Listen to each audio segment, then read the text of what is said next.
শীতের এই লাল সাদা মূলো দিয়ে মূলোর ডাল, মূলো ভাজা, মূলো চচ্চড়ি অনেকেই তো খেয়েছি। তো আমি আজকে মূলোর ঘন্ট করবো বলে এরমভাবে সরু সরু করে গ্রেড করে রেখেছি। তো চলো রান্না করি। তো কিছুক্ষণের জন্য অল্প নুন দিয়ে আমি এখানে মূলোটাকে ভিজিয়ে রেখেছিলাম, আর এইভাবে চিপে চিপে চিপে চিপে আমি তুলে নিলাম। তো মূলো ঘন্টটা আজকে চিংড়ি মাছ দিয়ে করবো না, যে বড়ি দিয়ে করব। আর লাগছে আমার সাদা জিরে, আদা কুচনো, দুটো তেজপাতা, একটা শুকনো লঙ্কা, 4টে কাঁচা লঙ্কা চিড়ে রেখেছি।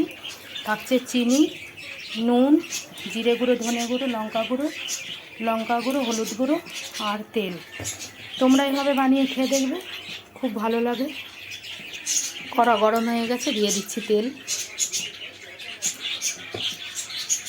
তেল গরম হয়ে গেছে, এবার আমি দিয়ে দিচ্ছি বড়িটা ভেজে তুলে নেব। তো বড়ি ভেজে তুলে নিয়েছি, ওই কড়াই দিয়ে দিলাম তেল দিয়ে দিলাম। তেল গরম হয়ে গেছে, আমি ফোড়নগুলো দিয়ে দিলাম।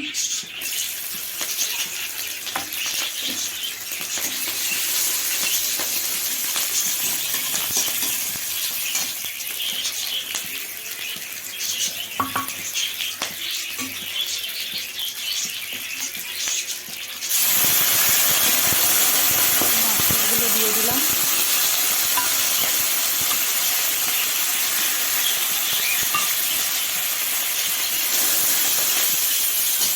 এবার কুচিয়ে রাখা মূলোটা আমি দিয়ে দিচ্ছি।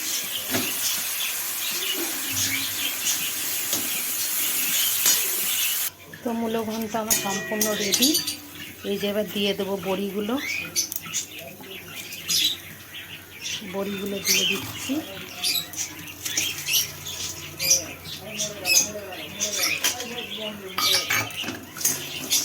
তোমরা কাকে কে পছন্দ করো এরকম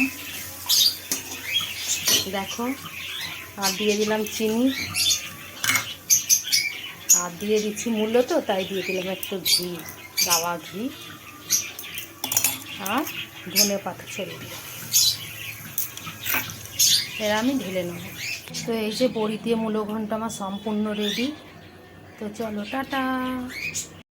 শীতের মূলো দিয়ে ডাল, মূলো ভাজা, মূলোর চচ্চড়ি আমরা তো সবাই খেয়েছি। তো লাল সাদা মূলোর এই যে আমি ঘন্ট করব বলে এটা দিয়ে আমি গ্রেড করে রেখেছি। দেখো সরু সরু করে কেটে রেখেছি, এইভাবে এবার আমি ঘন্ট বানাবো।